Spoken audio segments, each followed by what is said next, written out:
Shalom Bapak Ibu Saudara yang dikasihi Tuhan. Seri pengajaran hari ini berjudul Meneguk Air Kehidupan. Saudara, kembali saya ajak kita memeriksa Mazmur 42 ayat 2 sampai 3, di mana dikatakan, seperti rusa yang merindukan sungai yang mengalir, demikianlah jiwaku merindukan Engkau, ya Allah. Jiwaku haus kepada Allah yang hidup. Bilakah aku boleh datang melihat Allah? Dalam ayat ini, Tuhan digambarkan sebagai air. Sedangkan Tuhan Yesus sendiri berkata kepada perempuan Samaria, "Barang siapa minum air yang kuberikan kepadanya, ia tidak akan haus untuk selama-lamanya." Yohanes 4 ayat 14. Itu sama artinya Tuhan Yesus mengakui bahwa dirinya adalah air kehidupan. Kalau air kan harus diteguk supaya bisa dirasakan dan dinikmati. Maka kita harus menikmati Allah dalam realitas yang nyata, dan harus ada yang kita peroleh dari pengalaman nyata dengan Allah. Begitu maksudnya.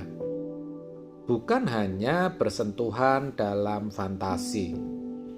Kita itu diibaratkan rusa. Bagi rusa, air itu sumber kehidupan. Tanpa air, rusa akan mati. Begitulah seharusnya kita merasa kalau tanpa Tuhan. Allah tidak boleh kita jadikan sekedar pengetahuan atau kita fantasikan seakan-akan kita seperti rusa yang merindukan air. Tetapi harus kita alami secara nyata. Itu bisa walaupun Allah tidak kelihatan. Umumnya dalam beragama atau bertuhan, orang hanya berfantasi dan tidak benar-benar mengalami perjumpaan dengan Tuhan.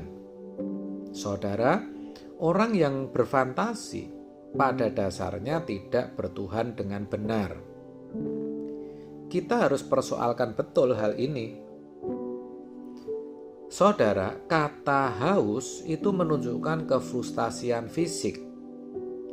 Namun, tubuh yang haus itu pertanda tubuh yang sehat. Kalau orang tidak dapat merasa haus atau seperti orang tidak lapar, tidak mau makan, bahkan sampai tidak bisa makan, itu orang sakit. Jadi, ketika tubuh kita haus, berarti metabolisme tubuh kita baik, sehat. Maka kita harus memiliki perasaan risau, perasaan galau. Kalau sampai kita tidak haus atau merasa kehausan, tentu haus yang dimaksud adalah haus akan Allah. Risau atau galau kalau sampai belum mengalami perjumpaan dengan Allah. Kalau pemazmur berkata, jiwaku haus kepada Allah yang hidup, pertanyaannya, apakah kita juga memiliki kehausan akan Allah? Maksudnya mengalami Allah, bukan Allah yang hanya dibicarakan dengan mulut, bukan yang difantasikan.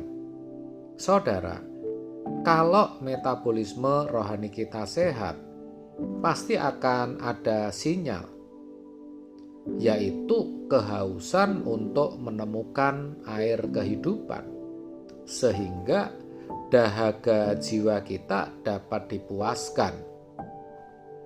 Jangan seperti kisah orang kaya yang dikemukakan oleh Tuhan Yesus dalam Lukas 12 ayat 13 sampai 21, di mana ia ingin membangun lumbung yang lebih besar agar bisa untuk menyimpan harta bendanya.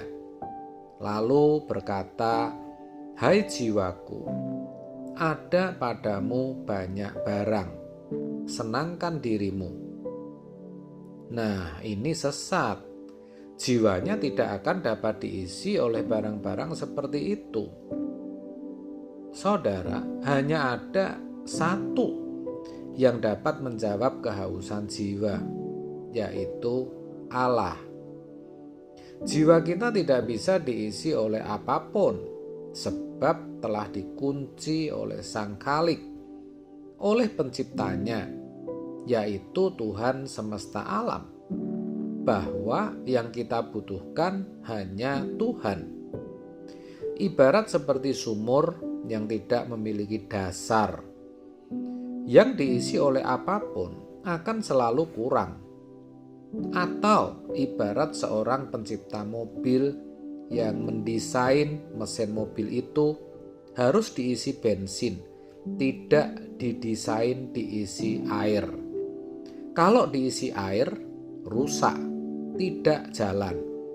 Itulah sebabnya kalau sekarang ini kita belum memiliki kehausan yang pantas atau semestinya, kiranya kita disadarkan dan mulai membangun kehausan itu.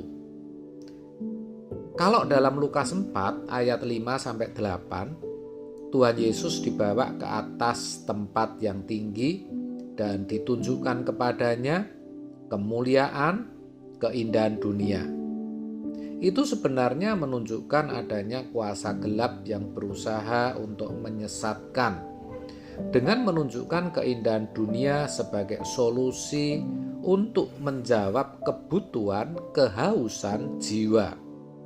Tetapi kita tahu Tuhan Yesus tidak mau mengingini dunia, karena mengingini dunia sama dengan menyembah iblis.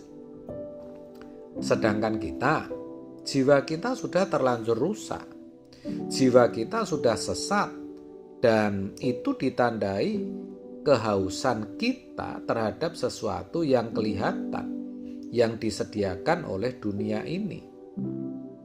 Tetapi puji Tuhan, kesesatan itu bisa disembuhkan, yaitu ketika kita dengan rendah hati mau mendengar kebenaran ini, lalu kita mau mulai membenahi diri.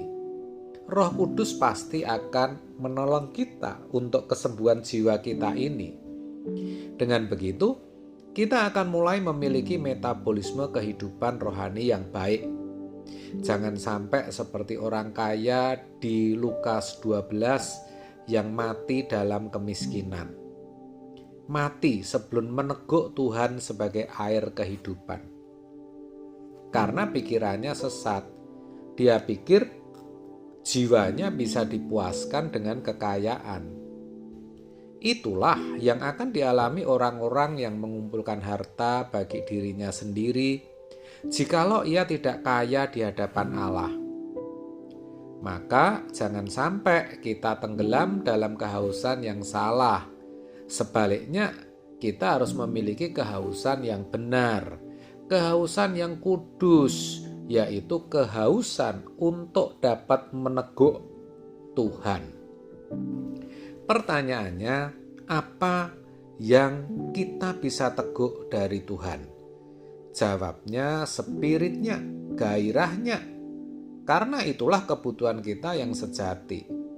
Ketika kita meneguk Tuhan, jiwa kita terisi dengan gairahnya, pikiran dan perasaannya, sehingga kita menjadi segambar dan serupa dengan Allah. Itulah maksud Allah menciptakan manusia. Dan betapa bahagianya hati Bapa memiliki anak-anak yang serupa dengan dirinya. Bukan hanya segambar, yaitu memiliki pikiran dan perasaan seperti yang dimiliki Allah, tetapi juga bisa melahirkan, memproduksi, membuahkan hasrat-hasrat, keinginan-keinginan yang sesuai dengan kehendaknya. Amin. Tuhan Yesus memberkati.